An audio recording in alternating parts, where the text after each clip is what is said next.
Welcome to the next episode of the Erin Chase Show. We're going to talk about my Sunday setup. I'm going to explain it to you. I'm going to tell you how it got started and how you can use it in your life to accomplish all the things you need to accomplish without feeling that dreaded overwhelm. So I'm going to share kind of how this got started. I actually started using a setup like this in my business, and then I've sort of transferred it over into like regular life, right? And for me, it's actually a combination of business and regular life. So this is going to be a funny word, but I'm going to explain the word and I'm going to tell you what it's all about and how it applied to my business and then how I transferred it over into my personal life. And then it'll make a little bit more sense to you as we dissect each of the sections of the Sunday setup. So the word is scrum. I know. Hey, just bear with me. It's actually a word that comes from rugby. If you've ever watched a rugby match, you'll watch and see all of the gentlemen come together in a circle. It has, I don't know, I don't know, you know how many rugby players there are, like 18 people coming together in a circle. And what they're doing is they're planning their next play. And then they go and to do their play, and then they scrum again, and then they do their play, and they scrum again. And that's how the game of rugby is played.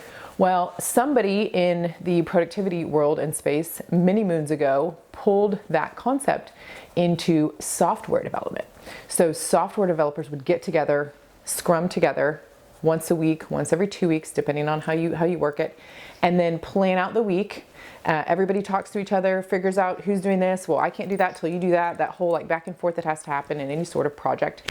And the Scrum kind of model is applied into software. It's now been applied into just general productivity and product development.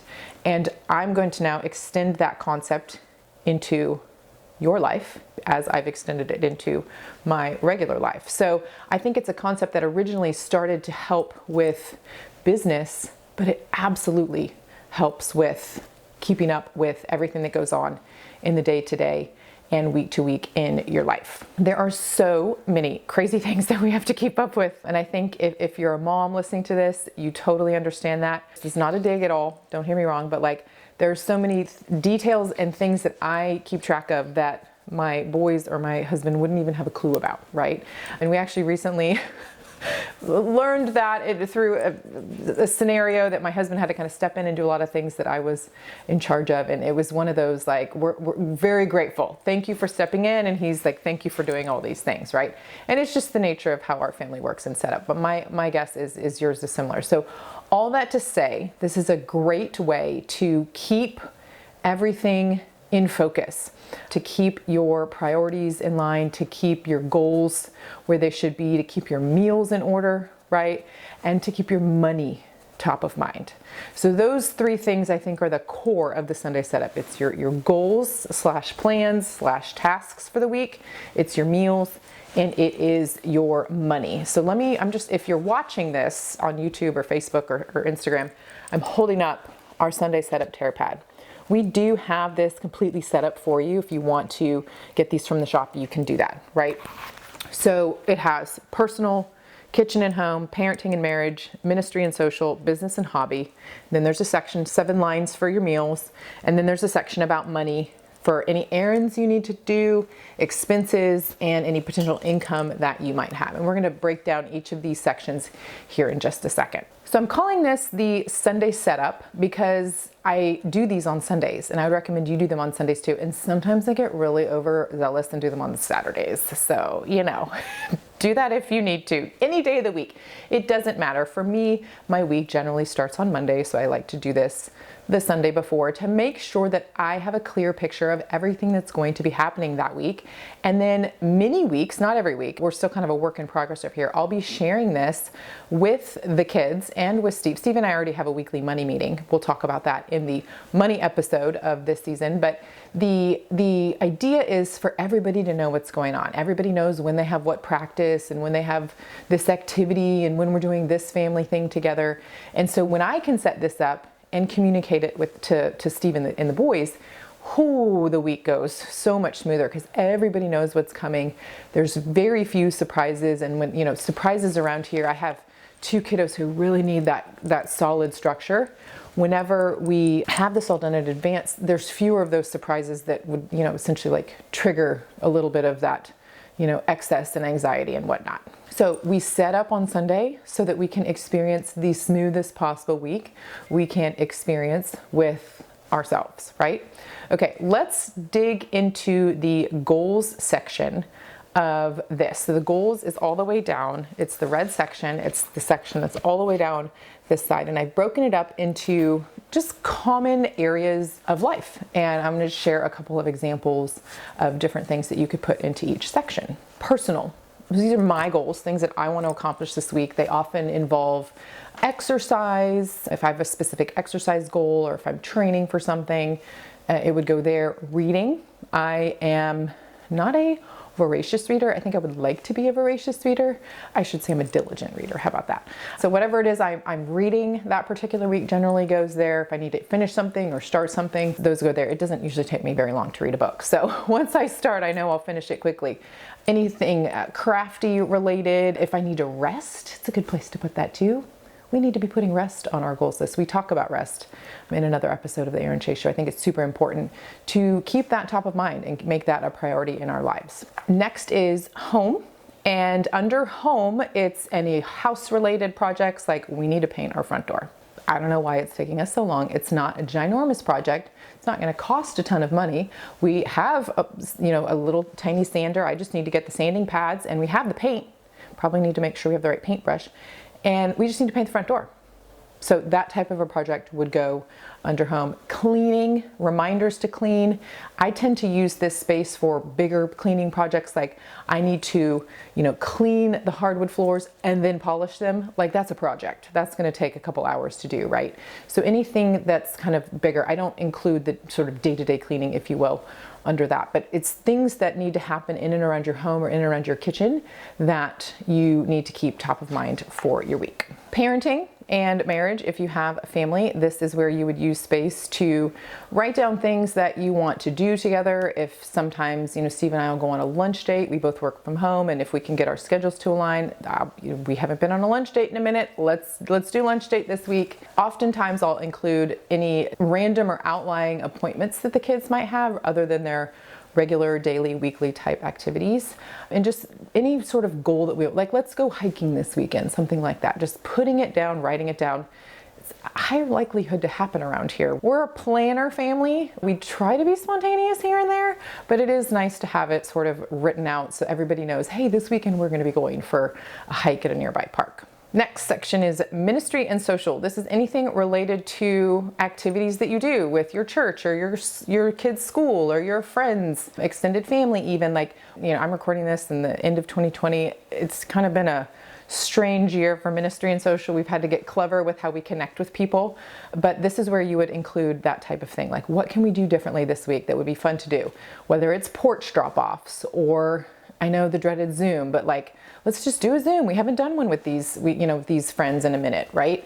Whatever it is, it needs to go under there. And then the last section is business or hobby. And this is where you would write down anything like you're working on some cookies or you want to give them to a friend or quilting, like whatever I don't do a ton of crafting, but whatever your crafting itch might be. If hiking is your hobby, this could be a space where you're like, okay, we're going to explore 2 new parks in the area this week. Thrifting. One of my friends is a brilliant thrifter, brilliant. And it's more of a hobby for her and she just loves to do it. So she might write down 2 new thrift stores that she's never been to try and go and see like what they've got that she might find use for, right? So whatever your hobby is. And then of course, business. I generally use this space to put the top 3 things I need to get done for that next week in the business. So there's a couple of ideas for you under each of those categories. And of course, it's going to change week to week as your priorities change and shift, as your plans change, as your activities change, and all of that. So that's why it's really important to do this exercise weekly as a Sunday setup for your upcoming week. The next section, meal planning, it's my jam, right? So this is just a quick small space for you to have 7 lines probably going to use this for dinner. You might be able to sneak in a breakfast or lunch depending on how small your handwriting is, but the idea is here to have a, what I would call, flexi plan for the week. This is the 7 dinner meals that you're going to have at some point throughout the week. Yes, it has Monday through Sunday on it, but you can switch that around, right? We all know that it's hard to actually stick to your meal plan, but the idea here is to get 7 meals down. You know you're going to have the ingredients that you need to make all of those meals, and then as you move throughout the week and as things get thrown your way, having this here and written down and maybe on your fridge will reduce your temptation to call for takeout, pick up, drive through on your way home, or whatever activity is that you're doing. You know you've got this. You've set yourself up for success in the dinner department. We won't have to, well, at least reduce the temptation of spending more on food than you need to, because you've already got all of these ingredients for these 7 meals. And of course, if you miss a meal, push it to the next week. When you do your Sunday setup again next week, take that meal. I actually had to do that with chicken enchiladas the other day. For whatever reason, last week I did not get the chicken enchiladas done, so I just pushed them to this week, and we will get those made. It's so important to keep money top of mind, and that's why I included this section on the Sunday setup, because it's really important to know what's coming and to anticipate, I would say, maybe outlier expenses as your week progresses. You know, day to day, you're like, oh, I went to Target and I was only supposed to spend $30 and I spent $100. Yeah, I know, it happens. I don't know who that doesn't happen to, right? So this is the idea. Maybe just put down $100 at Target at the beginning of every week. No, I'm just kidding. Don't do that if you can't afford it. But listen to the last episode. The episode before this one is all about being intentional with your finances. This is just a very quick, like, here it's on the Sunday setup for you so that you can keep it top of mind week to week. But what I want you to do with this section is make a list of the errands you need to run. And if you add Target to it, I'm teasing, Hobby Lobby, whatever the store is for you, right? Just know that you might need to add an extra expenses section for Target underneath in the second section, right? So making a list of your errands, and I think what that helps me do, apart from being able to think, okay, I can do that, I can run into that store when I'm over at this part of town for this reason, and kind of group it together. I can kind of plan my week so I'm not having to go out of the way to pick up something or order it online and go pick it up at the store or whatever. So you can kind of, once you have the things listed out of what you need to do, then you can plan out how that's going to work in your week. And it's also going to help you see expenses. I feel like there are few, other than dropping something off, there are a few errands that you run that don't involve you pulling out your debit card, right? Like most things that you're running to the store to get this, you're going to pick up food, or you're grabbing some cookies for a friend and delivering them or something like that, right? So I feel like errands help with planning your week, but they also help with seeing expenses that might be popping up that you were not expecting. Other extra expenses that might end up in that section, for me, that's doctor's appointments, like the copay for a doctor's appointment. If we have one of those, just things that are, you know, maybe not your regular groceries, gas, just sort of those regular week to week type expenses that you have. This is where you want to get crystal clear on what is coming up, and so that you can then plan accordingly. And also if you have any large expenses coming up, maybe it's a larger bill for the dentist or something like that. So you can kind of plan around that and make sure that you have, you know, the cash in the right place, or that you've got easy access to like your health savings account or whatever it is to make the payments that you need to make. And then the last section under money is income. Right? This isn't all about spending money. It's how can we make money, right? And so for most people, that's a paycheck. It could be that you're getting paid Friday or on the 30th or whatever. It also could be that, you know, hey, I found some things I could sell. If you've not tried to sell anything on Facebook Marketplace, I highly recommend it. Quick story. So I sold some things after we moved back in this summer, and I was shocked at how quickly it sold. Now, granted, I sell things on the internet for a living, so I know like how to write the words and like things like that. But the things that I was selling were also highly sought after. One was a reading curriculum that I had used with my kids when they were younger and had some reading struggles. So I sold those very quickly. I was very surprised. And then one of the boys said he wanted some cash, and he had an extra set of controllers, Joy-Cons, is that what they're called? The little side things that go on a Nintendo Switch. I don't even know what these things are called, but the little side slot things. He had an extra set from, I don't know if it was a bundle or whatever, and he wanted to sell them because he wanted to buy a game. So I listed them on Facebook Marketplace with a little picture, and that, you know, I did a comparable price to other listings that I had seen, and they were sold in like 5 minutes or something like that. Or no, I had like 10 requests for them in like 5 minutes, and so I had to go just wild. And granted, I know that those are popular items, but if you do have something that you are not using, if you have gone through it, you know, this is going to be airing in February, early March. If you're doing a spring cleaning and a big declutter sort of situation, and you find these things that you just don't have use for anymore, sell them. This is where you want to do that, because you can really make great cash, side cash, whatever, make this your little side hustle, selling things that you really don't need and are of course in good shape to send to somebody else. So this would be the space to use that income possibilities, selling things, consignment, whatever it is that you like to do for making a little side cash with any extra items around your house. And then of course, paycheck and all of that. So putting all this together in one place, your goals, as we broke them down into each section, your meals and your money, it's super helpful in getting yourself set up for the week, right? So how does this look week to week? We're gonna, of course, use PIE. If you've not heard of my PIE, it is an acronym for plan, implement, and evaluate. So the first thing you're gonna do, this is the easiest way to plan because it's all literally on a piece of paper for you right here. So you're going to write out your goals, write out your meals, and write out your money plans for the week. And then you're gonna work through your week, just going on your week, crossing off things as you go. Literally my favorite thing to do is to cross things off the to-do list. You should see my planner. It is like there's crosses, and then there's squiggles, and then there's big squiggles, and then there's X's. It's right here. I'm not joking. It's really, I just love to cross things off my list because it's just that feeling of accomplishment. You just kind of go forward with that in your week as you go through things. And then especially when you come across a task that you're kind of dreading, you're just like, I really don't feel like doing that this week. You can take that, like, I just finished that. Let me just finish this off, get this over with, move on to the next thing. So we all have tasks like that in our life, right? So if you can use a little bit of this like accomplishment momentum, if you will, to cross off things as you go, super helpful as you move throughout your week. And then evaluate is what went well. What did you miss? What do you need to push to next week? Chicken enchiladas, right? We just missed it this last week for whatever reason. So pushing that to the next week. And what should you maybe have included that you didn't include? Maybe what should you, if exercise is such a part of your routine, you don't even need to think about it, you just do it anyways, then maybe put another personal goal under the personal section, right? So just make it work for you. I think the categories are generic enough for you to make it work for you as you kind of evaluate as each week goes on, you can continue to improve.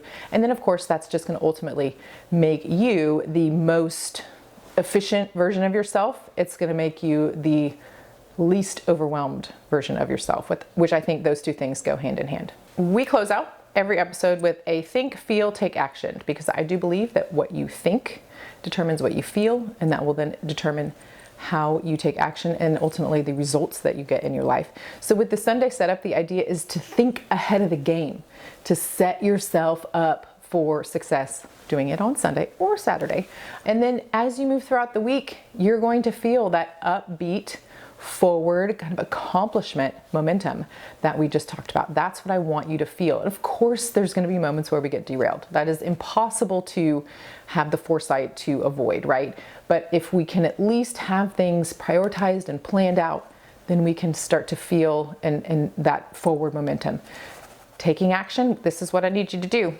I have a sample of the Sunday setup, this tear pad, in our downloads for the season 3 episodes. We have the worksheet for you for all of the episodes in season 3. You can download that at erinchase.io/podcast. And if you love the layout, the setup, you try it 1 or 2 weeks and you want to order a tear pad, then I highly recommend you get the tear pad from store.erinchase.io. I also have one about daily and about tomorrow, like a brain dump before you go to bed. That one's I don't know, I'm not allowed to have favorites, but maybe that one's my favorite. I mean, they're all my favorite, whatever. But I developed them because I need them and I use them, and I want you to try them so that you can have that success as you move from day to day, week to week, and you can feel that accomplishment and forward momentum and less of that overwhelm and drag in your life. That's the end of this episode. I would love for you to subscribe to the show in your podcast player. If you haven't done that yet, you'll get updates on future episodes. You can rate and review, leave us a review. We love to hear your feedback and how we can better improve the show, other topics that we can bring to you. And also, you're welcome to reply to any of the emails that we send you about the episodes as we release them. And you can download the accompanying worksheets for the third season, all the episodes at erinchase.io/podcast. And that's it for this episode, my friend. It's bye for now, and we'll talk again soon.